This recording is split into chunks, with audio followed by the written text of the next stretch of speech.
7 signs you're doing well financially, even if it doesn't feel like it. Picture 2 Americans.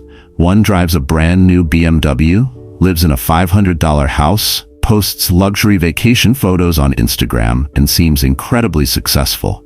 The other drives a 10-year-old Toyota, lives in a modest apartment, and rarely posts about money. What if I told you the BMW driver is drowning in debt while the Toyota driver is quietly building generational wealth using principles on the pyramids? Here's the shocking truth that's going to change how you see your finances forever. You've been measuring success by all the wrong standards. While you're feeling behind because of social media comparisons, ancient wisdom reveals you might already possess the 7 sacred signs of true financial strength. In this video, you're going to discover why your boring financial habits actually prove you're winning.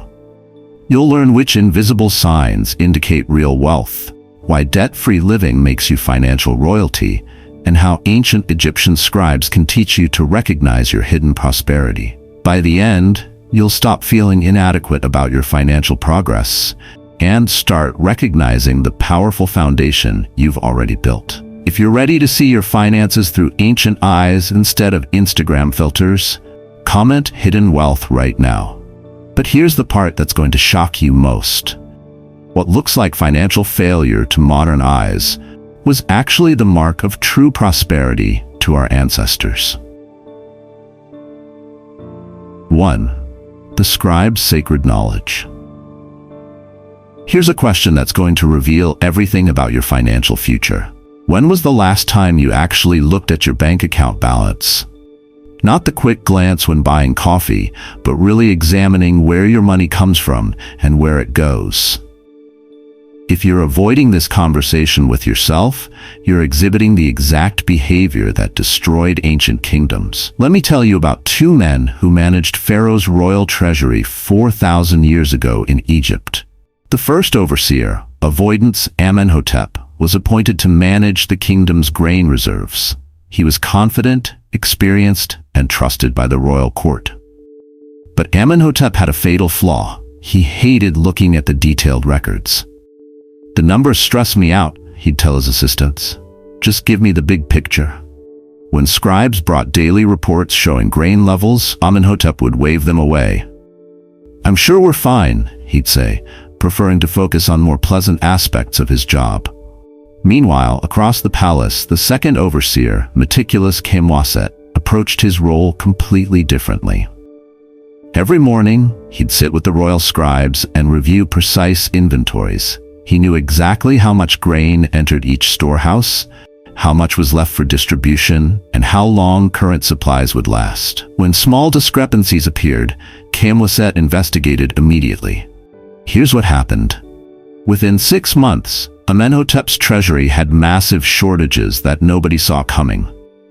Grain had disappeared through countless invisible leaks. Workers taking extra portions, merchants delivering less than promised, storage areas with accounting gaps. When famine season arrived, his region faced starvation because he'd been living in financial fantasy. Kamwaset's treasury not only stayed full, but actually grew. His awareness prevented waste, caught problems early, and allowed strategic planning for lean times. When famine hit, his people thrived while neighboring regions collapsed.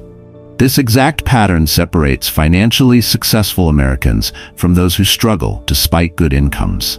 The struggling ones avoid their financial reality, like Amenhotep avoided his grain reports. They don't know their exact income, ignore credit card statements, and live in willful ignorance about their spending patterns.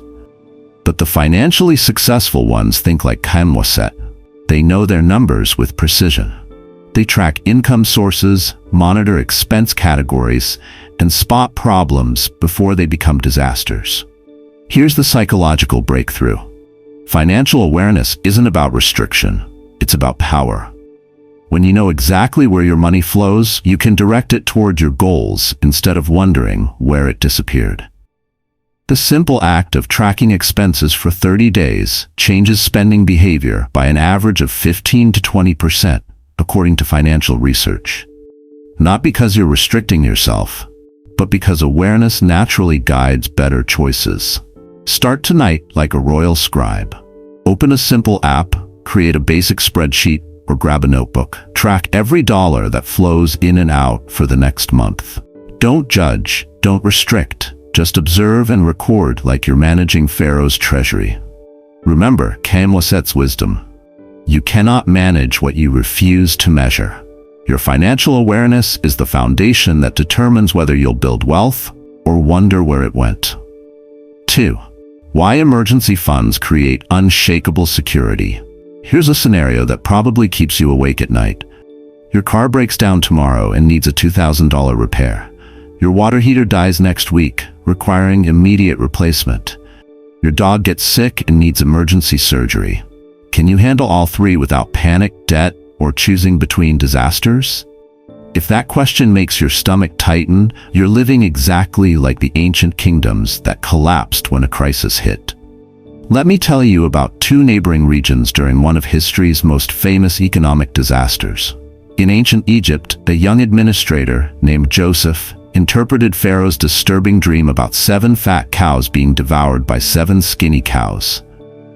Joseph understood this meant 7 years of incredible abundance, followed by 7 years of devastating famine.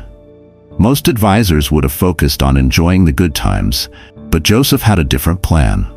During those 7 abundant years, while harvests overflowed and everyone celebrated, Joseph convinced Pharaoh to store away 20% of all grain produced. Not because they needed it immediately, they had more food than they could consume. But Joseph understood that abundance is temporary and crisis is inevitable. Meanwhile, in the surrounding kingdoms, rulers saw the same abundant harvests but made different choices. Why store grain when we have so much? They reasoned. Let's enjoy our prosperity, expand our palaces, and throw elaborate feasts. We'll worry about problems when they come. When the 7-year famine struck, the contrast was devastating. Egypt not only survived, they became the dominant economic power in the region because they were the only ones prepared. Desperate people from neighboring kingdoms came begging to buy grain at whatever price Egypt demanded. The unprepared kingdoms? They went from prosperity to starvation almost overnight. Their leaders, who had seemed wise during good times, were revealed as dangerously short-sighted when the crisis exposed their lack of preparation.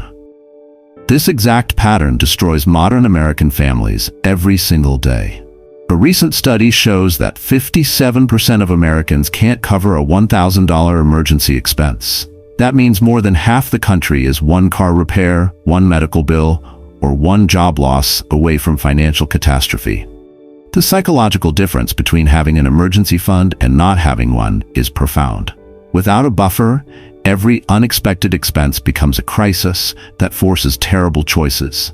Go into debt, skip other bills, or simply go without. With a proper emergency fund, these same situations become minor inconveniences.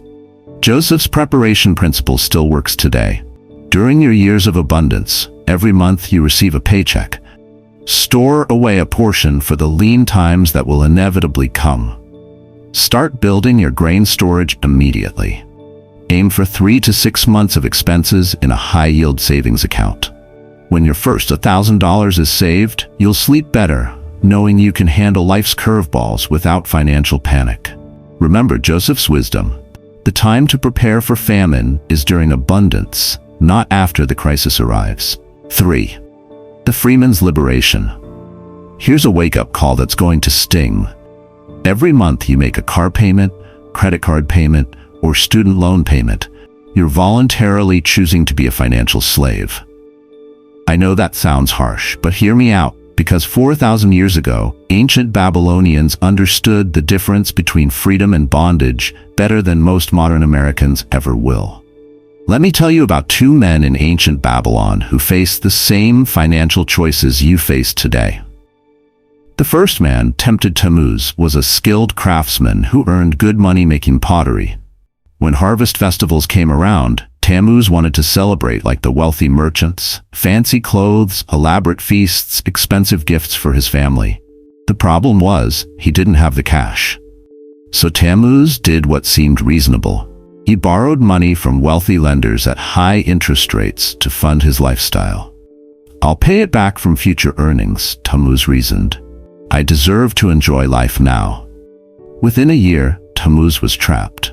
Every piece of pottery he made, every hour he worked, the first portion went to his creditors. He wasn't working for himself anymore.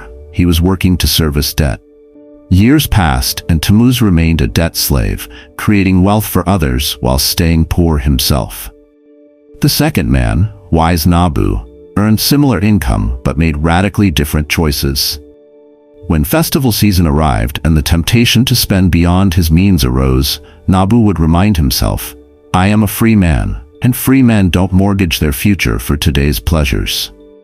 Instead of borrowing for consumption, Nabu lived below his means and saved his excess. When Nabu did borrow money, it was only to purchase tools and materials that would increase his pottery production and income. His debt served him. It wasn't the master, it was the tool. Fast forward 5 years. Tammuz was still making debt payments, stressed about money and working harder but staying poor. Nabu owned his workshop outright, had an expanding business, and his income was entirely his own. While Tammuz's paycheck went to creditors, Nabu's paycheck went toward building wealth. This same dynamic destroys American families today. With an average debt of $6,000 per household and 77% of families carrying some form of debt, most Americans are modern-day debt slaves without realizing it. Here's the liberation formula. List all your debts from highest interest rate to lowest. Attack the highest interest rate first while making minimum payments on others. This is called the avalanche method. Every dollar you free from debt payments becomes a dollar working for your wealth instead of someone else's. Remember Nabu's wisdom. Debt for consumption makes you a slave, but freedom from debt makes you financial royalty. Your income becomes entirely yours to direct toward building the life you actually want. 4. Why consistent investing builds dynasties. Here's a conversation happening in millions of American households right now. "Honey, we should probably start investing for retirement."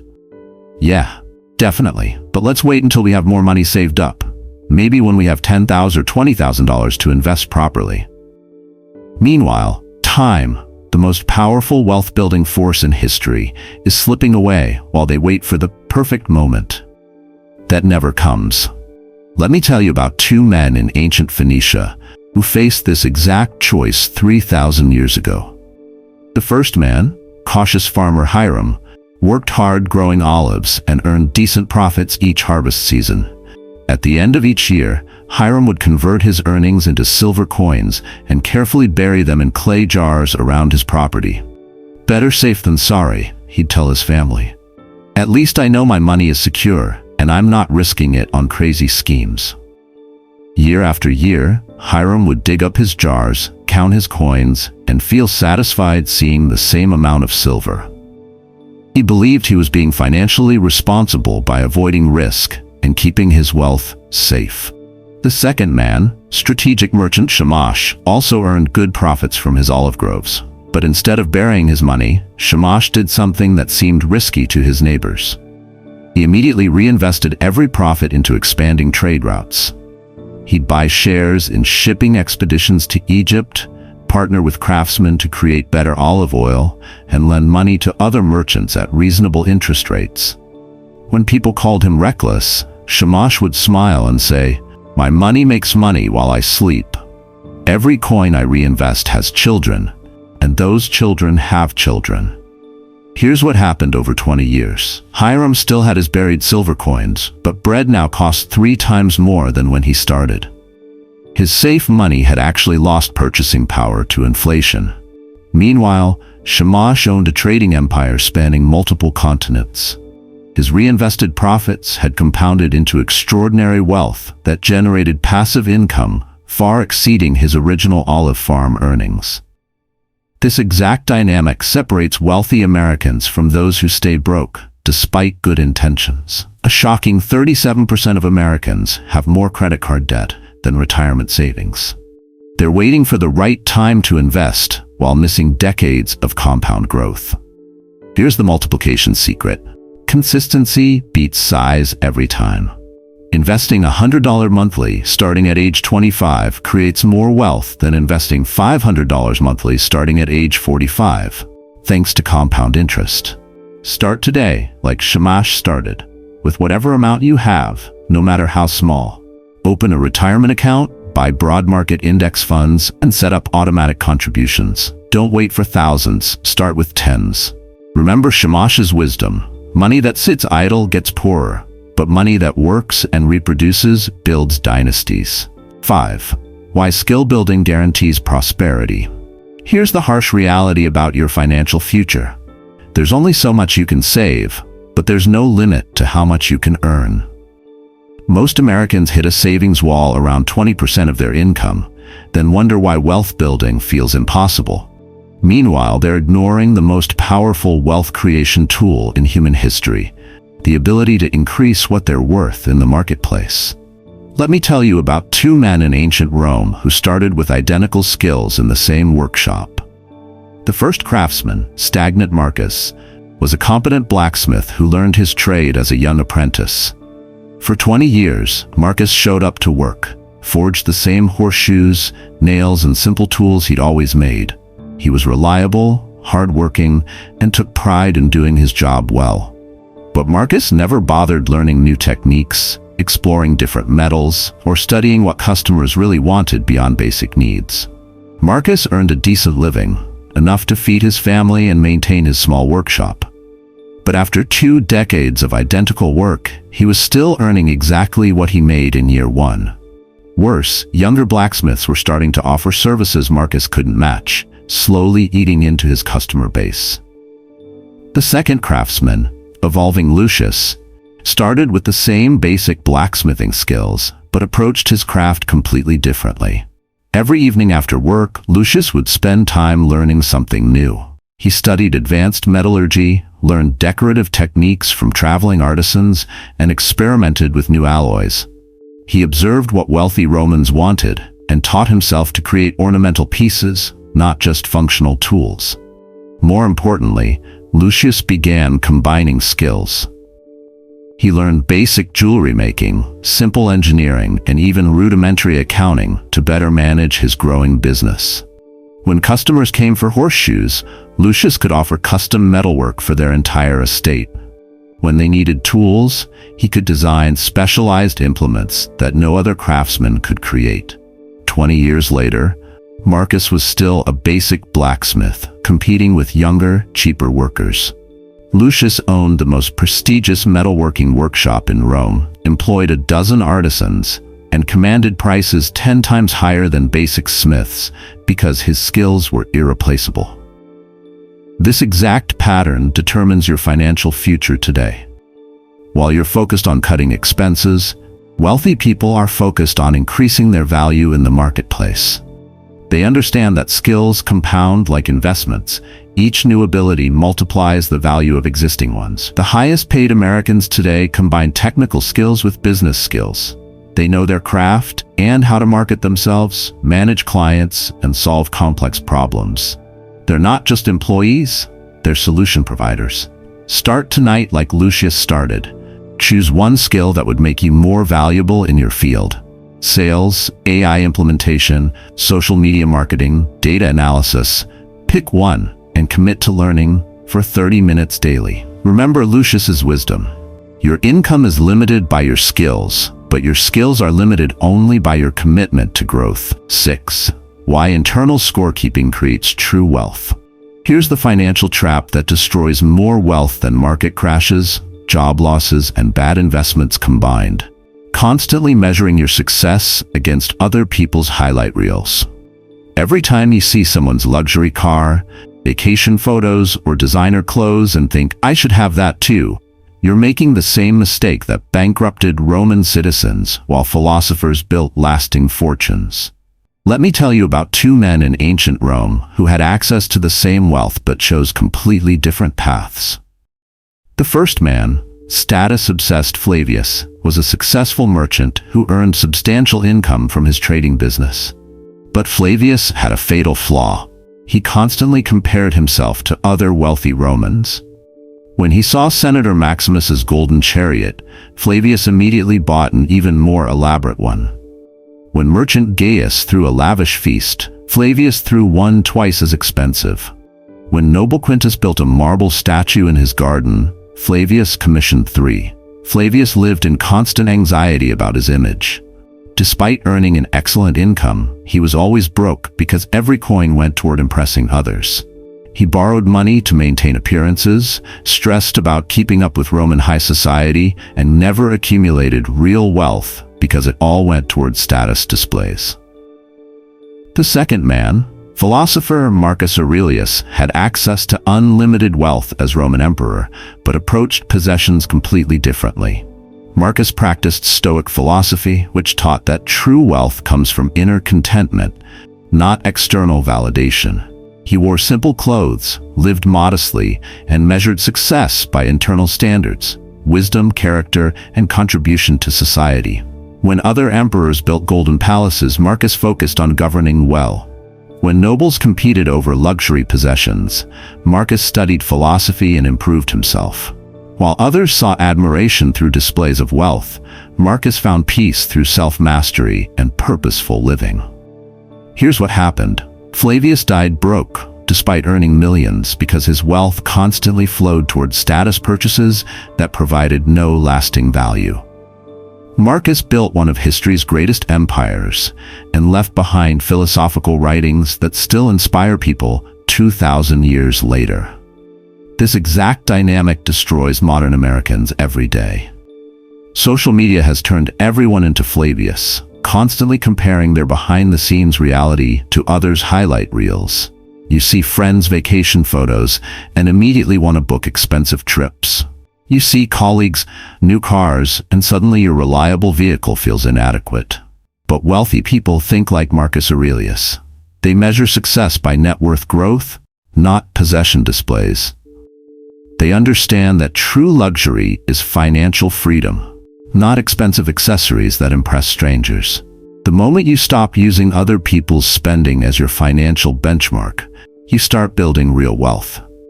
When you're content with reliable transportation instead of impressive cars, modest homes instead of showcase properties, and quality experiences instead of status purchases, your money can finally work for your future instead of your ego. Remember Marcus's wisdom. Wealth whispers while insecurity screams. The richest people you'll ever meet often look the most ordinary. 7. Why growing net worth proves financial mastery. Here's the question that separates people who build lasting wealth from those who stay financially frustrated forever. Are you measuring your progress by how much you earned this month or by how much you're worth compared to last year? Most Americans obsess over paycheck size while completely ignoring the only number that actually determines financial freedom: their net worth growth over time. Let me tell you about 2 military leaders in ancient history who approached conquest with completely different philosophies. The first leader, impatient General Pyrrhus, was obsessed with quick victories and immediate glory. Whenever Pyrrhus saw an opportunity to capture territory, he'd launch massive attacks designed for fast results. He'd throw all his resources at single battles, seeking headlines and instant recognition. When he won battles, Pyrrhus would celebrate, spend lavishly on victory parades, and immediately look for the next dramatic conquest. Pyrrhus's approach created spectacular short-term wins, but he never built lasting infrastructure. He'd capture cities, but not establish supply lines. He'd win territories, but not create systems to hold them. After each victory, his empire would slowly crumble because he was always chasing the next quick win instead of building sustainable foundations. The second leader, patient Caesar Augustus, took a completely different approach to empire building. Augustus focused on systematic, methodical expansion that created lasting institutions. Instead of seeking dramatic battles, he built roads, established trade routes, created administrative systems, and developed infrastructure that would strengthen the empire for centuries. Augustus's victories seemed slower and less exciting than Pyrrhus's flashy conquests. But here's what happened over 20 years. Pyrrhus's empire collapsed because it was built on quick wins, without solid foundations. Augustus's empire became the greatest civilization in human history, lasting over 1,000 years because it was built systematically, piece by piece. This exact dynamic determines your financial future. Most people approach wealth like Pyrrhus. They want quick wins, immediate results, dramatic breakthroughs. They jump between get-rich-quick schemes, chase hot stocks, or constantly switch strategies when results don't come fast enough. But wealthy people think like Augustus. They understand that net worth grows through consistent, systematic actions compounded over time. They measure progress annually, not monthly. They focus on building financial infrastructure, diversified investments, multiple income streams, valuable skills, rather than seeking lottery ticket windfalls. Your net worth is your financial empire's total territory. Every dollar of debt eliminated, every dollar invested, every skill developed that increases your income, these are Augustus-style conquests that create lasting wealth. Track your net worth quarterly using simple tools like personal capital or even a basic spreadsheet. Calculate assets minus liabilities. Watch that number grow steadily over years, not months. The magic happens when you realize that a 20% annual net worth increase, achievable through consistent saving and investing, doubles your wealth every 3.6 years. Remember Augustus's wisdom. Empires aren't built through spectacular battles, but through systematic expansion of valuable territory. Your financial empire grows the same way. Look, here's the bottom line. Egyptian scribes tracked every grain. Joseph prepared for inevitable famines. Babylonians chose freedom over debt slavery. Phoenician merchants multiplied money through consistent action. Roman craftsmen evolved their skills. Stoic philosophers ignored external comparisons, and empire builders measured lasting growth over quick wins. These aren't just ancient stories. They're your financial health checkup. If you track your money, have emergency savings, live debt-free, invest consistently, build valuable skills, avoid comparison traps, and watch your net worth grow, you're already doing better than 90% of Americans. Stop letting social media millionaires make you feel behind. True wealth is quiet, sustainable, and built through principles that have worked for 6,000 years. Which of these 7 signs surprised you most about your financial strength? Drop it in the comments. Tracking, emergency fund, debt-free, investing, skills, contentment, or net worth growth. If this opened your eyes to your real financial progress, hit that subscribe button and notification bell for more ancient wisdom that builds modern wealth. Remember, your ancestors knew that quiet strength beats loud display. You're probably doing better than you think.